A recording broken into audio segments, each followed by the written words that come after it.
Good evening, everybody. Thank you for joining us in the Westwood-Athmar Park Neighborhood Transportation Management Program.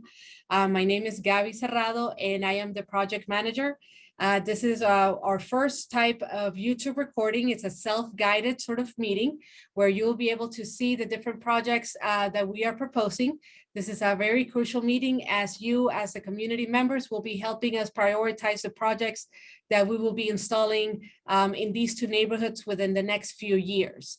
Again, my name is Gaby Cerrado. I am the project manager, and let me introduce you to my team. Brett, go for it. Hey everyone, my name is Brett Boncory. I'm also with Dottie and the manager of the Neighborhood Transportation Management Program. I'll kick it off to Mia. Hi, my name is Mia. I'm a staff engineer at Dottie. I'm just mainly for support role for NTMP Project. Kick it up to Mike. Ooh, Mr. Michael, you're on mute. Hi, Mike Wallen, now unmuted. I am a senior engineering associate with the City and County of Denver.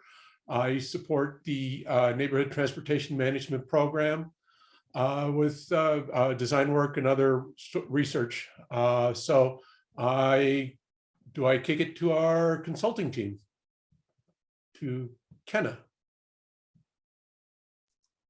Hey everyone, my name is Kenna Davis. I am a transportation planner with HDR and serving as the consultant project manager. And I'll kick it off to Christina. Hi, I'm Christina Contreras with Living Ecology Studio, and I'm the public involvement lead.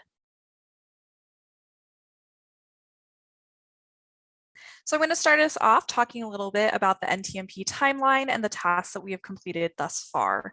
So this project started back in September of 2021. This is when we started our first community outreach. We visited some in-person events such as Chili Fest. We also held a youth workshop. We also met with our stakeholder committee in the fall. This is also when we launched our first survey where we asked for community input on which locations the community would like to see improvements on and what type of concerns they were seeing. During that time, the project team was also looking at existing conditions in the neighborhoods, looking at crash rates, previous plans that have been published, lots of good information to help inform our project selection. And then once our first survey closed, we analyzed all of the locations that the community identified, created some lists of projects, and then created our final proposed list that we will be talking about today, including some further concept designs on some of our projects. So that leads us to where we are today. This is our third community touchpoint, excuse me. And we launched our second survey February 3rd. It is open through March 6th. And here we are asking to have the community help prioritize our proposed projects. We recently just met with our stakeholder committee for a second time. We will meet with them for a third time after the survey is closed and we have our finalized list of projects. And then the final action plan will be published in April of 2022. As Kenna mentioned, during phase 1 of community input, we had a lot of great input and heard from a lot of people. In total, we heard from 169 people that participated through either the online survey or in-person events. That resulted in 875 comments. 803 of those were location specific and 72 were general comments. As part of that community input, we asked community members, what's your top priority for improving transportation in Westwood-Athmar Park? And these were our responses. So reduce speeding vehicle traffic came in the highest at 31%, followed by improved pedestrian crossings at 20%, improved bicycle facilities and improved visibility at intersections, both at 15%, and driving through or turning at intersections at 14%. So we took all that input and combined it with data and everything Kenna mentioned to identify locations and key issues. So we took all this information, as Christina mentioned, we had our community input. This included any information submitted through 311 to the city. We had our stakeholder committee feedback. We had the online survey and map tool, and then we had those in-person events. For existing conditions, we looked at crash history. This included any crashes that were reported to the Denver Police Department. We looked at intersections that had 5 or more crashes involving bicyclists or pedestrians, or that resulted in serious injury or death. And then we also did some data collection and analysis. This included collecting vehicle volumes and speeds at 11 different locations, turning movement counts at 1 intersection, pedestrian counts at 3 intersections, and parking utilization counts along 1 block. We also did some site visits as a team, and all in all, we reviewed 24 different corridors throughout the 2 neighborhoods and 211 specific locations that includes intersections. So this map shows all of the locations that we heard from the community. Any intersection in blue received 10 or more comments. All of the corridors highlighted in orange received 5 or more comments. And the types of comments we received were anything from pedestrian crossing challenges, challenges when riding a bike, visibility issues, speeding issues, or driving concerns. Any intersection with a gray dot received less than 10 comments, but we did want to note that they did receive comments at those locations. So we took all of this information to then select the different types of projects that we will be discussing today. We took all that information and we categorized projects into 4 different types. And these types are determined by the size of the project, the timeline, the funding source, and some other different factors. So our first category is operational and safety projects. This is our shortest timeline.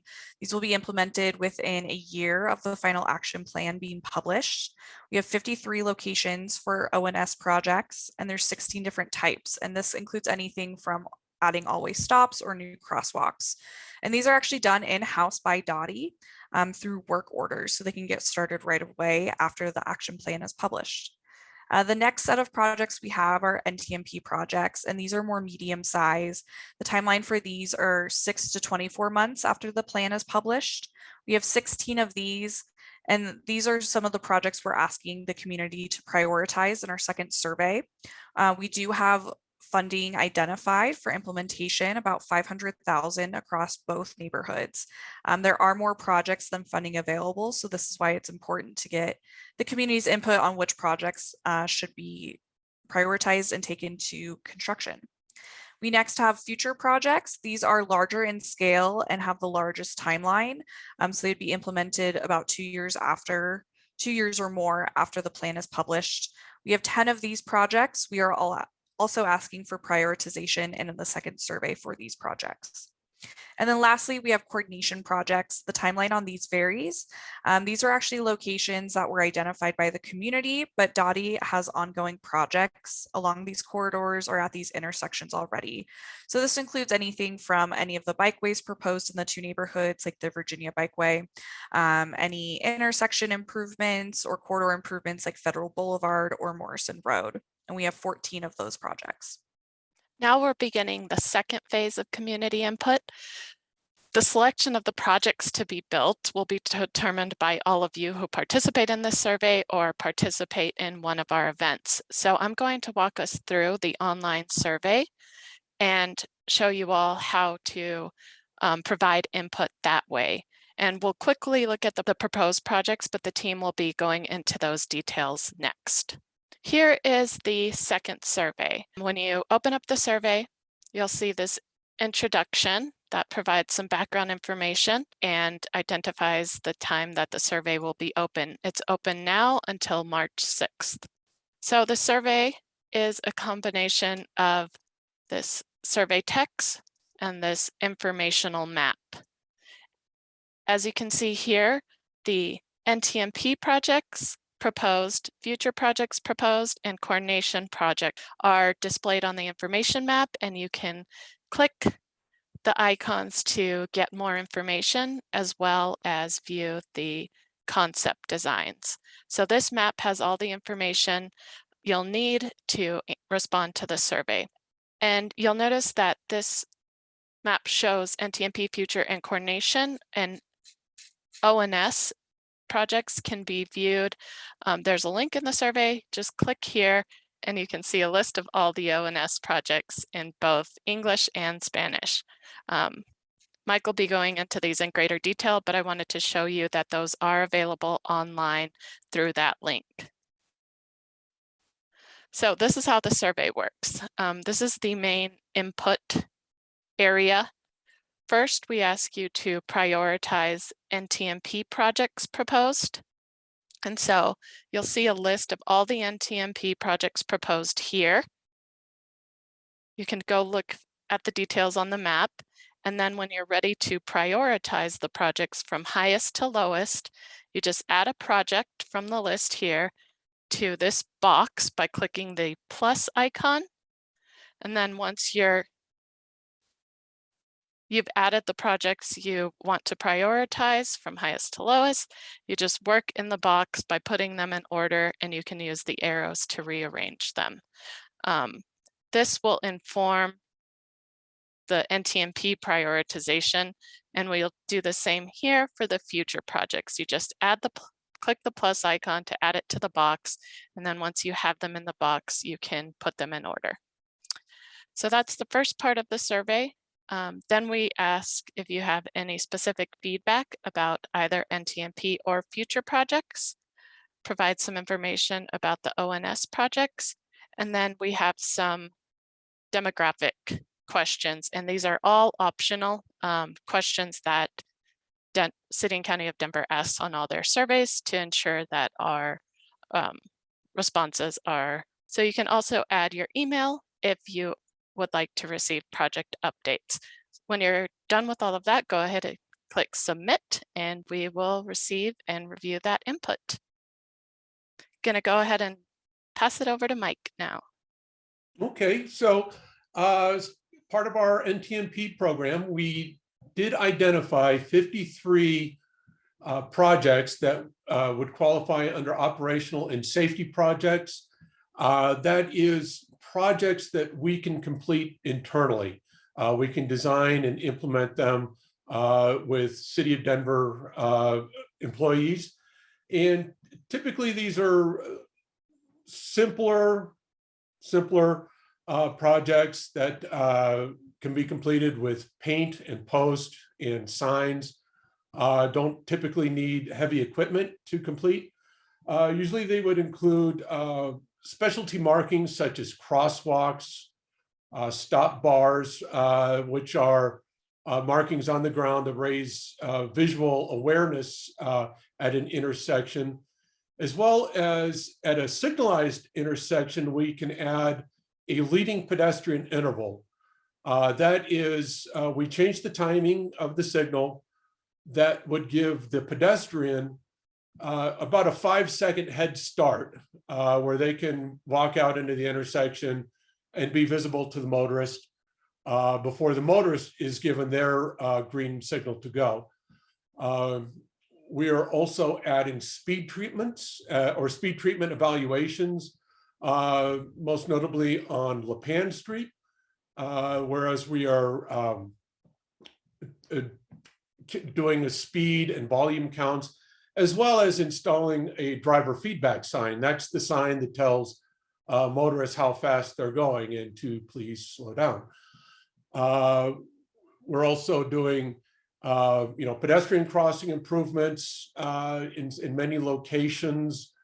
Again, that's with stop bars as well as pedestrian warning signs, most notably around schools and where in accessing parks such as Huston Lake Park.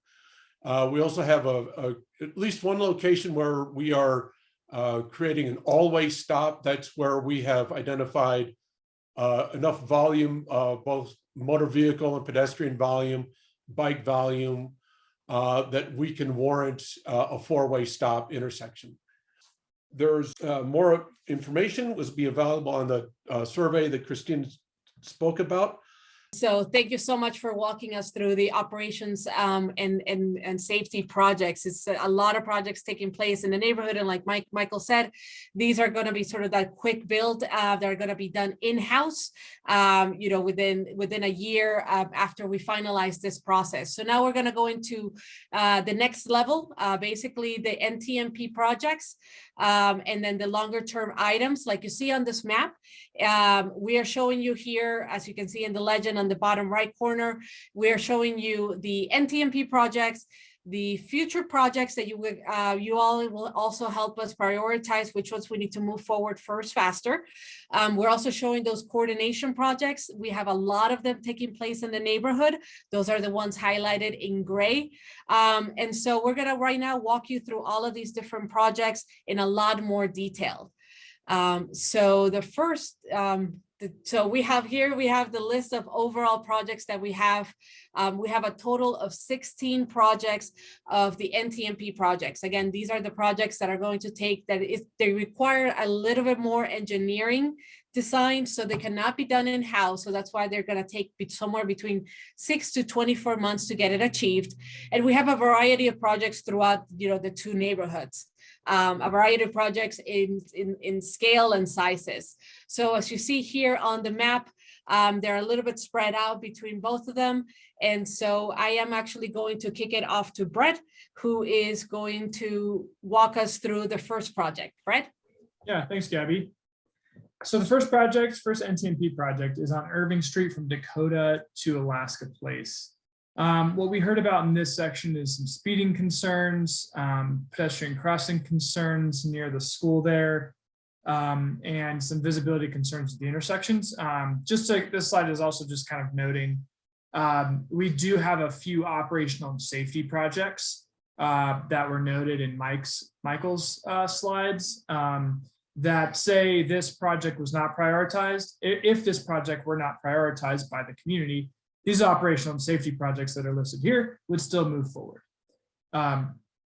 So what we're showing here is that Irving and Dakota is what we call intersection medians, where basically we provide what we call horizontal deflection that causes vehicles to have to go out a little bit and come back in, thereby kind of slowing them down along this corridor and at this intersection. And then also these those medians also serve as what we call pedestrian refuge islands, which allows for safer pedestrian crossings and allows them to really navigate one direction of flow at a time. And then you obviously see the marked crosswalks that come along with this to increase the visibility of these crossings. And then as you'll see with actually a lot of these NTMP projects, they come along with what we call intersection daylighting, which means that we basically pull back the no parking signs to typically about 20 feet from the crosswalk to make sure that all users that are going to the intersection, whether they're motorists, pedestrians, or bikes, can be seen by one another. Next slide. And this is the same thing, just one block south of here at Alaska Place. That's what we're doing for the Irving Street traffic calming, just basically installing some intersection medians for pedestrian crossings and speed reduction along that corridor. The second NTMP project is what we're calling the Knox Neighborhood Bikeway Enhancements. This is, generally speaking, from Dakota Avenue to Ohio Avenue. What we saw here was basically, for those of you who know, Knox Court in this section is what Denver calls neighborhood bikeway. So bikes share the road with vehicles, but on these neighborhood bikeways, we really target for vehicles. First of all, there not being that many vehicles on the street. And then secondly, that the vehicles that are on the street sharing with bikes are going slow. And so one thing that we saw here is that we did have people speeding higher than our target speeds along a neighborhood bikeway like Knox, lighting concerns, people traveling the wrong direction between Alameda and Nevada. And then you can see the operational and safety projects that we have planned here as well. If you go to the next slide, you can kind of see some of those enhancements. We're basically just bringing this neighborhood bikeway up to our current standards. So increasing the amount of traffic calming elements that are along Knox Court so that we can decrease that speed. Here at Dakota and Knox, you see that we are looking to install what we call paint and post bulb outs or curb extensions. What this does is narrows up the intersection and causes turning movement speeds to be reduced. And then at each one of these intersections where the Knox Court neighborhood bikeway intersects with another bikeway, we are including bicycle wayfinding signage as well. Go to the next slide.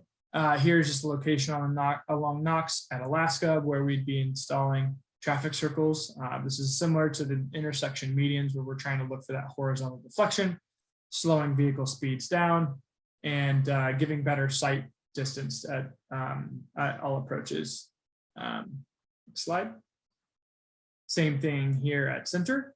And of course, this is just a note, also would be installing signage ahead of these traffic circles, warning to the presence of the traffic circles and the changed traffic pattern there. These traffic circles, one thing to note as well, these traffic circles will be filled with asphalt, so that they kind of can be mounted by larger vehicles that need to turn through them, most notably fire department vehicles that need to mount on top of that traffic circle. But most, over 90% of vehicles that go through here, or passenger vehicles, will be going fully around these and slowing those turning movements down. Here at Gill, we showed the all-way stop here with those bulb outs or paint and post curb extensions, just like we showed previously, along with the daylighting there.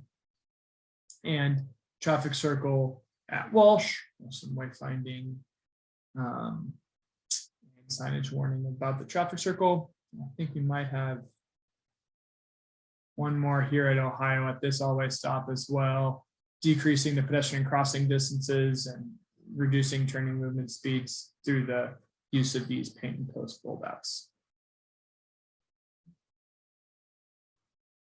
Now we're going to pass off to Mia. For Exposition Avenue corridor, we mainly got speeding vehicle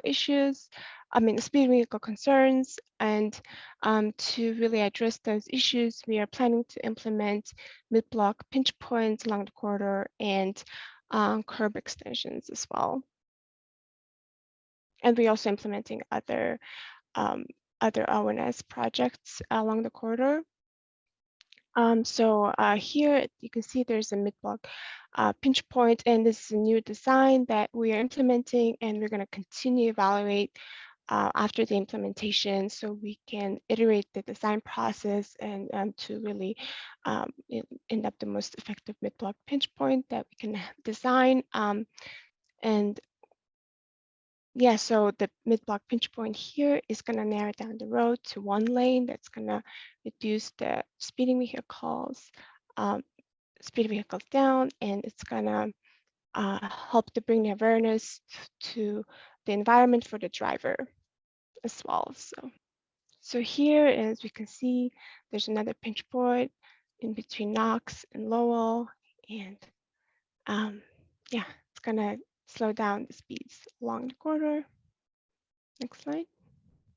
So we're also implementing curb extensions along the Exposition Avenue at Meade and Lowell to really decrease the turning movements for Meade and Lowell, and it's gonna decrease the time where the pedestrian is gonna cross these intersections as well.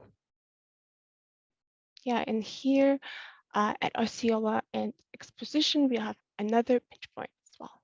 For Patton Exposition Perry intersection, we are implementing traffic circle. So it's gonna address pedestrian crossing concerns and compliance with stop signs, and also compliance with one-way previous one-way directional compliance as well.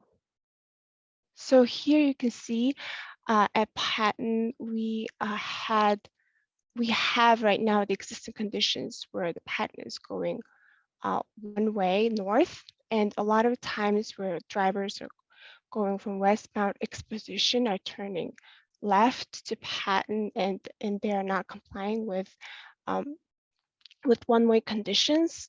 So we are implementing a traffic circle, as you can see here. And there are a lot of stops along these intersections right now where westbound Exposition before Perry is stopping, but also northbound west traveling vehicles along Patton are also stopping as well. So this intersection with the traffic circle is going to really provide that seamless transition through the intersection, and also it's gonna clarify the movements for the vehicles, so everyone will be on board on what movements to make. And for pedestrians, it's also gonna reduce the amount of time they spend being on the road as well. Thank you, Mia. Yes, so now we are also kicking it off onto our NTMP project number 5. The next 3 projects that you're going to see here, they're individually bundled up by road segment. However, they're overall part of the Via Verde. The Via Verde in the Westwood neighborhood is a 3-mile internal loop within the neighborhood that connects the schools, parks, and services to basically to the community. And we have tried to implement different ways of trying to implement this. So this is a sort of a faster way of trying to start changing the characteristics and the look and feel of these streets. And so we have the opportunity of moving forward with similar elements that Brett and Mia have already described in sort of those previous ones. So the first segment is particularly on Custer Street. So this segment basically, goes from Morrison Road up to on the one side up to basically Lowell on the one end, Via Verde at that point at Lowell to reach the elementary school on the other side. But this particular segment of the NTMP is only between Morrison Road and Lowell. As we have already sort of explained, these are curb extensions via paint and flex posts that we will be doing at the intersections, again, to call out to reducing those crossing distances, to basically slow down traffic as they're turning and throughout the neighborhood. Now, one of the details specifically about this one, if we can go to the next slide, is basically between Newton here and the other street, and Meade, which is just on the other previous slide as well. What we are testing out, what we want to propose testing out, is a pedestrian buffer space, similar to what has been implemented along Santa Fe Drive in the Lima Lincoln Park neighborhood, where we would be basically, all of these sidewalks are very narrow. And so obviously, as we have this really, this meaningful connection throughout the neighborhood, we want to test out the space where pedestrians can feel a little bit more comfortable, providing them a little bit more space for the pedestrians between the roadway itself and the narrow sidewalk. So that particular segment, we would have to create a partnership with Revision, who's the property owner just adjacent to the north, in order to be able to make it happen. But the overall intent in this particular segment is to start again recharacterizing the road itself and label it as the Via Verde portions of it. If we go to the next Via Verde segment, is over on across the street on the north side of Morrison Road, is on Newton Road itself. So again, it's sort of that similar segment where we're looking at mid-block traffic calming elements, curb extensions to align with the Via Verde. And this one would go basically just immediately north of Morrison, because the Morrison Road bond project is reconstructing that intersection itself, but it would go up to Nevada, where we have just installed a new intersection mural on the street. Again, it's that same concept, curb extensions through paint and flex post, being able to narrow down the street, enhance pedestrians crossings to where people should be expecting pedestrians and bicycles. The next segment is over in the Nevada segment. Obviously, it goes basically from Newton over to Stewart. And on this one, we have a little bit more characteristics that we also called out in the other elements. So again, we have those curb extensions. We actually are also introducing here, if you don't mind going to the next slide, introducing here at Quitman, we're introducing a traffic circle, similar to what we are trying to propose on Knox. The traffic circle will be filled with asphalt to still create that level, that vertical element, and still be able to operate efficiently throughout the corridor itself. Then as we continue forward on Raleigh, the next slide, please, is again curb extensions, enhancing crosswalks and placing stop bars and so forth up to a Stewart. So these are the three segments that are particularly off to the Via Verde. Each get ranked individually just to assess against that priority level of whether you as community members might want us to build all of them, or just sort of focus on those particular ones that are closer to Friendship Alley or that interact with the Morrison Bond project itself. The next NTMP project is Center and Custer, where we have geometric improvements that align basically with the Westwood neighborhood plan. And we have a little bit larger intersection. So if we can go to the rendering, basically at this intersection, it's a little bit funky. It's kind of a big intersection, and obviously it connects people straight away onto Sheridan. So we want to just basically provide a little more clarity, slow folks down as they're coming in. If you're coming out of Center Drive, obviously we want to add a stop bar, and then basically cleaning up that intersection with the paint and flex post so that we can provide a little more guidance as to where the folks on Center are supposed to stop. And then if you're coming on Custer, is being able to, okay, this is a different type of intersection. Please slow down as people basically are trying to interact through here. So our next NTMP project is the Westwood Park entrance. This one we heard a lot from the community members after we installed the Kentucky buffered bike lanes. This is also part of that of the Via Verde, However, on the southern entrance of the Westwood Park, we actually don't have a curb ramp that brings folks into the park itself. And now with the buffered bike lanes, we want to create that safer crossing into the park, whether you're a pedestrian or a bicyclist. So the intent of the project is to basically build curb ramps so that we can, so folks, obviously for drivers, they're aware that this is where pedestrians are crossing. And then obviously make it ADA accessible on both sides of the street, which is really kind of crucial for this. Project number 10. We are talking about the patent traffic calming elements, very similar to what we have already described in previous projects as well. This one, we're talking about raised, the paint and flex post medians throughout patent. As you see here at Ohio Avenue is basically we're going to be daylighting, a little bit of that intersection. So basically not allowing on-street parking that close to the intersection so that cars can fully see each other.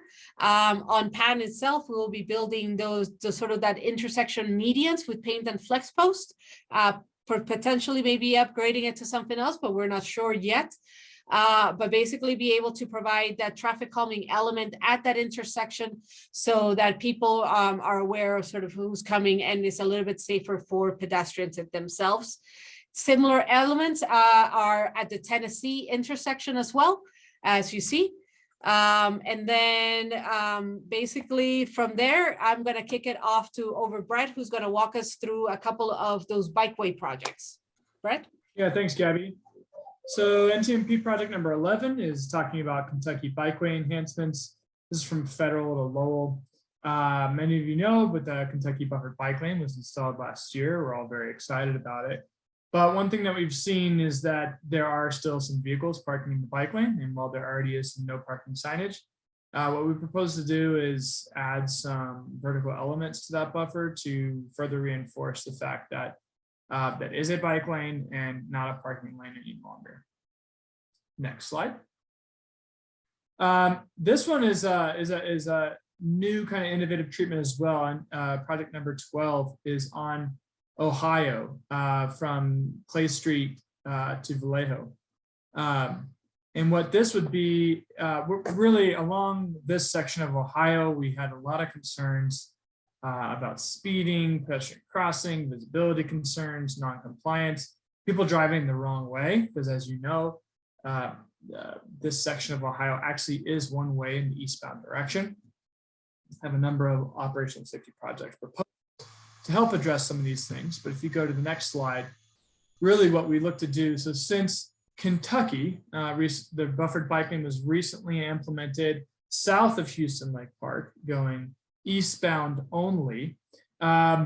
With all of those different issues I just mentioned, plus the issue of there's no good westbound bikeway connection to kind of mirror Kentucky, we're proposing actually what we call a counterflow bike lane from Vallejo over to Clay.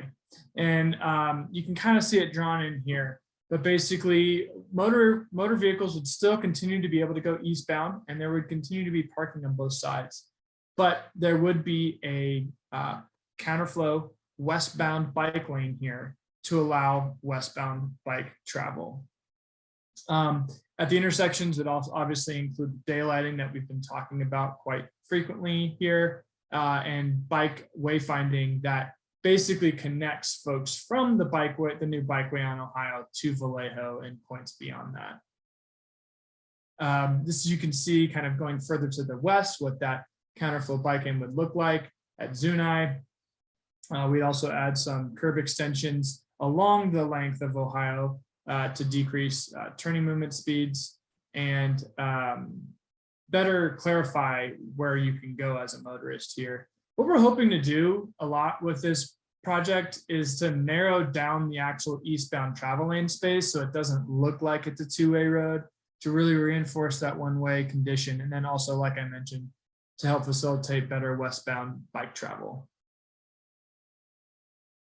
And then once we get to Clay, in order to get back down to Kentucky, we would actually use Clay as a, like I mentioned with Knox, a neighborhood bikeway, where Clay is decently slow and low amount of vehicles. So those that are biking west would then turn left down Clay through the use of some bike wayfinding signage there and go down to Kentucky. One thing to mention here that we're adding is at Canosa Court, right in the middle of the screen there. We're also adding a marked crosswalk to help facilitate pedestrian crossings across Ohio Avenue into Houston Lake Park. Yeah, and this is kind of just showing how that Clay Street neighborhood bikeway would tie in, and in addition, some traffic calming elements along Clay to, again, make sure that those speeds are low and bikes are sharing the roadway with motorists. And it would connect into the Kentucky bikeway going westbound there.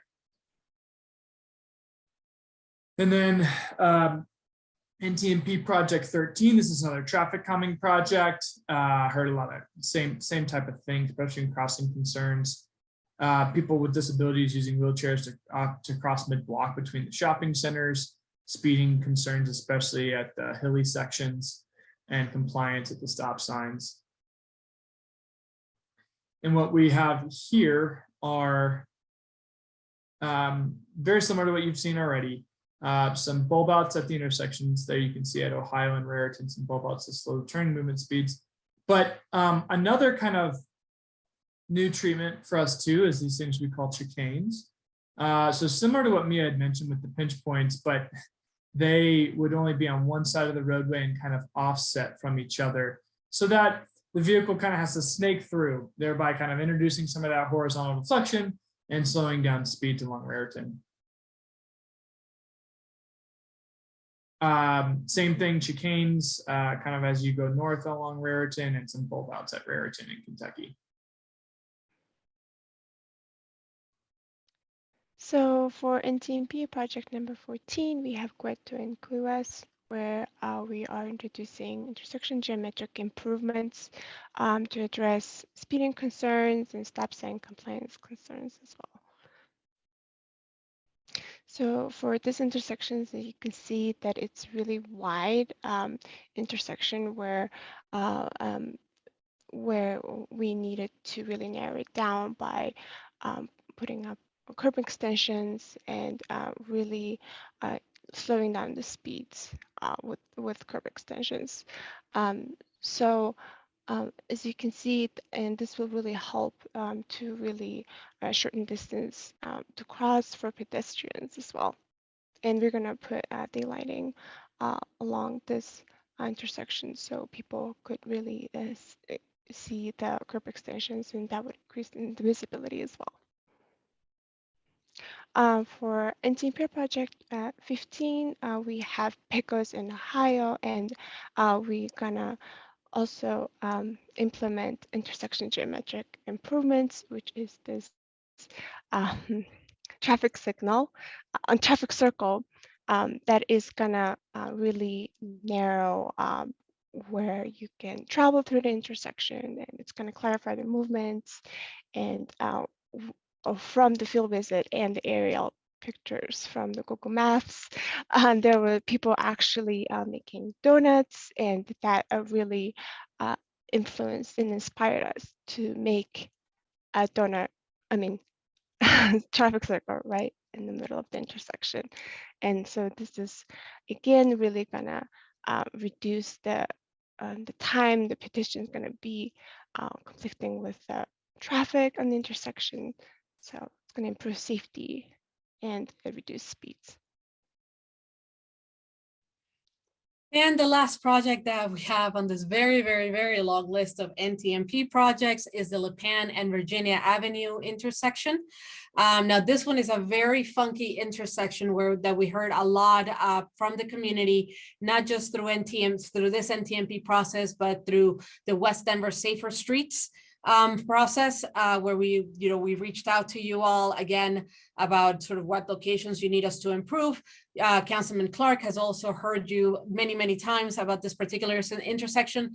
It's a three-way stop that Lipan, unfortunately, we have very different land uses. It's a very heavy commercial, heavy vehicle road.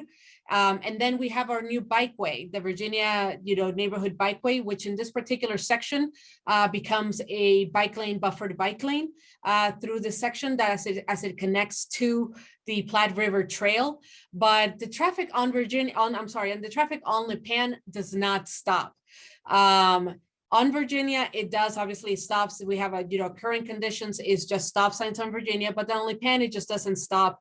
And there's a particular reason, it's a very funky intersection because we also have the railroads that are basically cut the road, Lipan itself that got cut through the roads diagonally.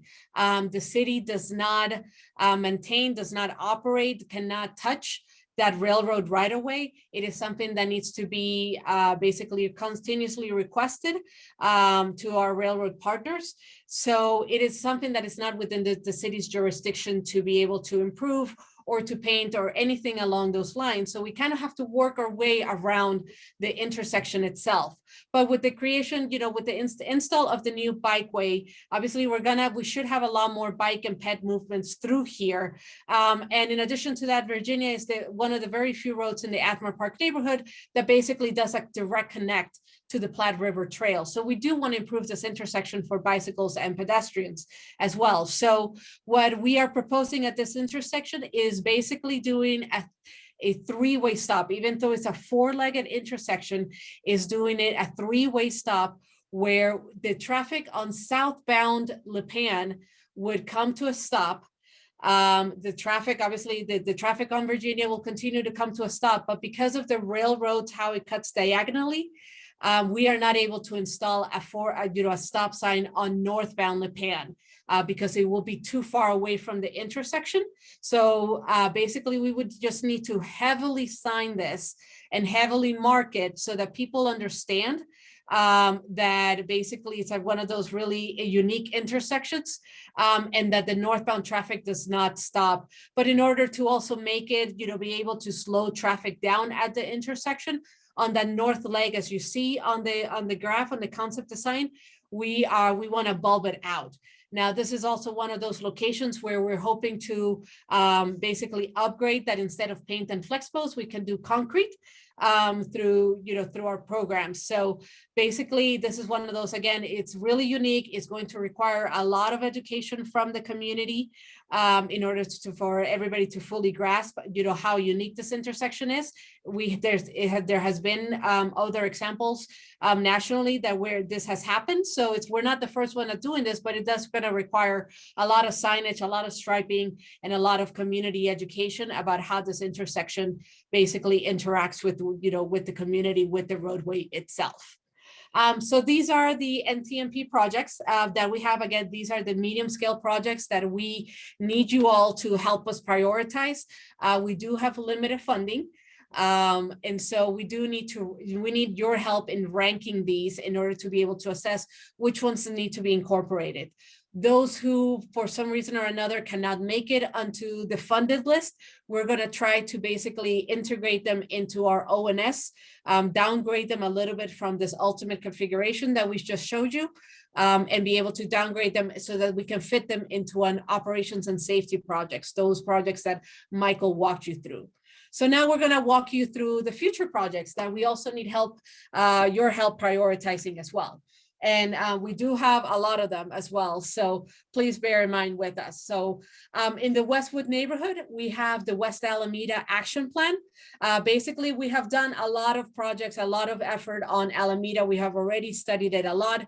Basically, it's consolidating all of those plans and basically prioritize all of those projects that have been identified through these plans. This is particularly just for Sheridan to Federal, because as you will see on the next slide, we actually have a safety project taking place on Alameda on the Athmar part of things. So the action plan, the Alameda action plan, basically is only focused on the west side, on the Westwood neighborhood side of things. So it's basically putting all those projects together and prioritizing them. The next one that we have as a future project is Morrison Road and Alameda Avenue traffic signal analysis. Right now, as a lot of you guys know, we have the Morrison Road bond project taking place that is already under design right now on Morrison itself. However, that project does not go all the way to the intersection itself. At the intersection, if you are making a left turn from Alameda onto Morrison, is currently at double signals. It has 2 double left turn lanes, which is helping on the issue that Morrison is used as a cut-through street to reach Sheridan faster. Basically, what we need to do internally to DOTI is to assess whether we can remove one of those left turn lanes and just leave it as one single left turn lane in order to truly transform Morrison to as a main street for the neighborhood itself. The next one that we have, that we heard also a lot from the community, is access to Garfield Park on the south side of Westwood on Mississippi. So for people that are trying to reach the park, it is very hard to cross. So we kind of need to do an analysis of like, where exactly are you crossing at and what kind of treatments can we install on Mississippi in order to facilitate that crossing and slow down speeds. Then the next one that we're working with our friends at the Department of Parks and Recreation is Weir Gulch Crossing at Alameda Avenue.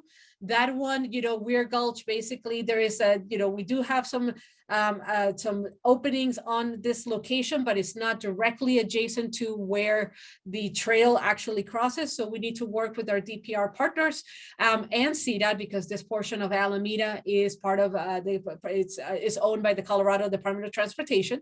So we do need to work with our partners in order to establish where that best crossing would be, and if at all possible, what kind of traffic control device, what kind of signal we can install in that area for that easier crossing of that trail.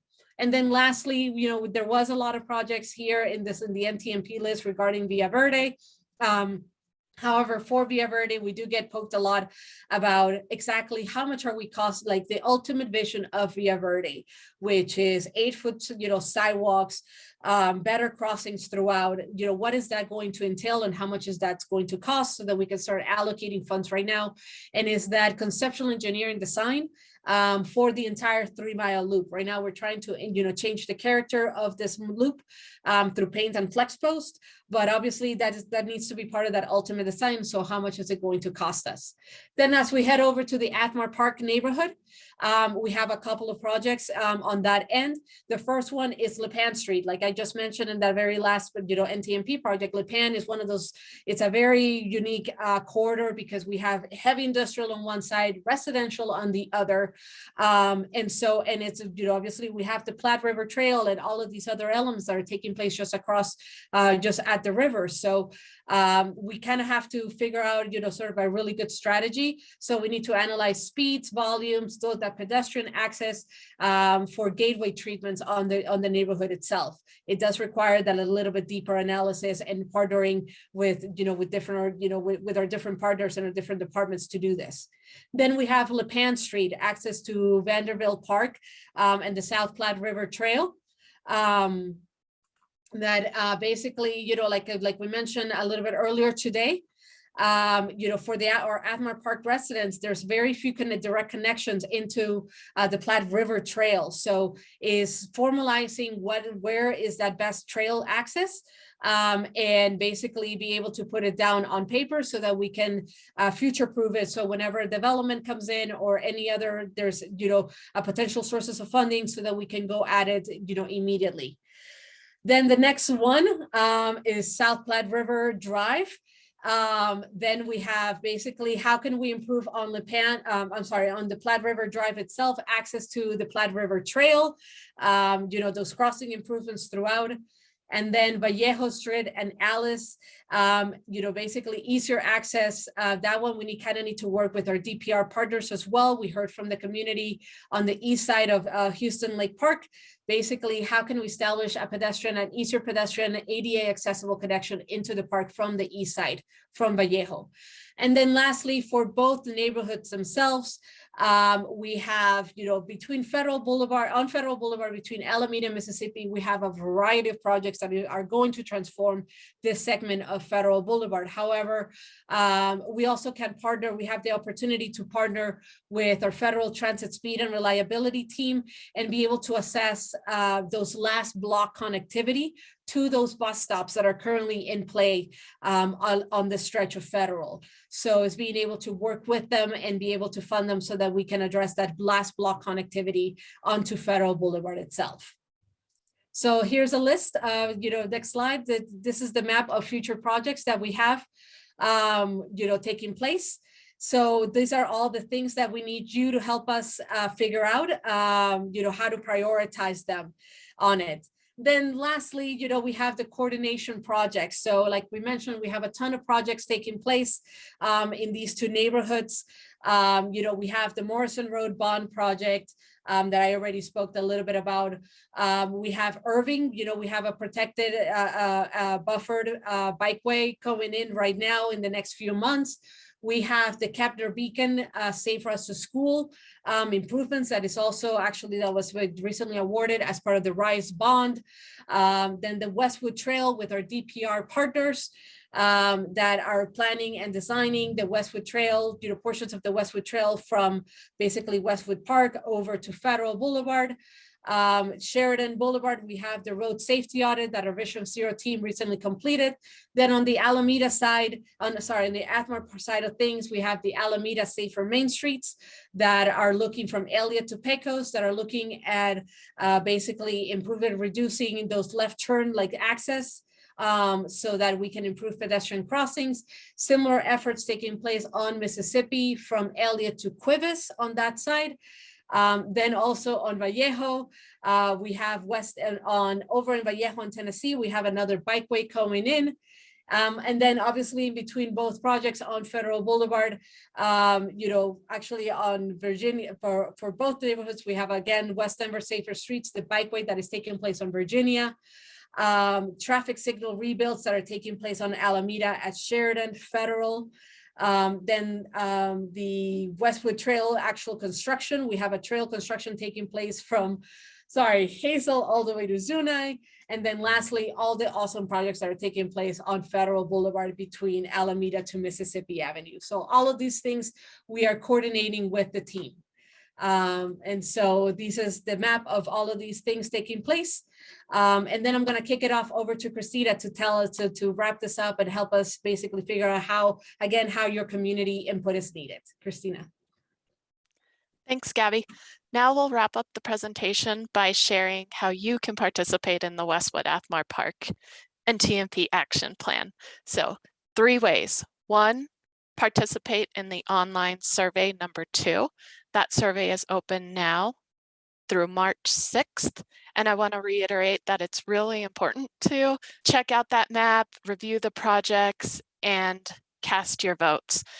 Again, we're asking you to prioritize the NTMP projects and the future projects, because as you saw, we have a lot of projects proposed and the budget does not support them all. So please rank those projects and comment on them.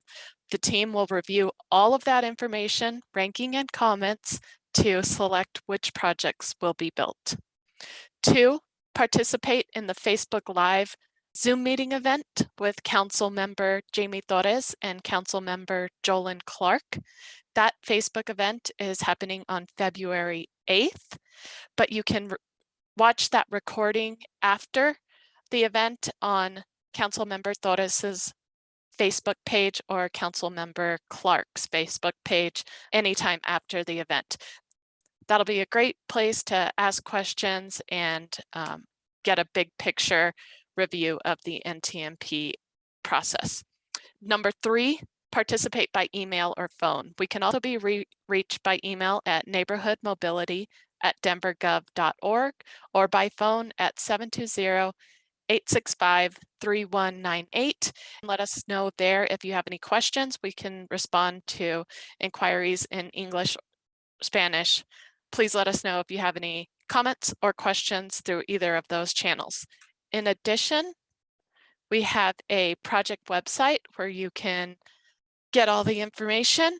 We have the survey website that I walked you through at the beginning of this presentation and the email that I shared with you. Thank you all for your time, and we appreciate you watching this recording to learn more about all the projects. Thank you, everybody.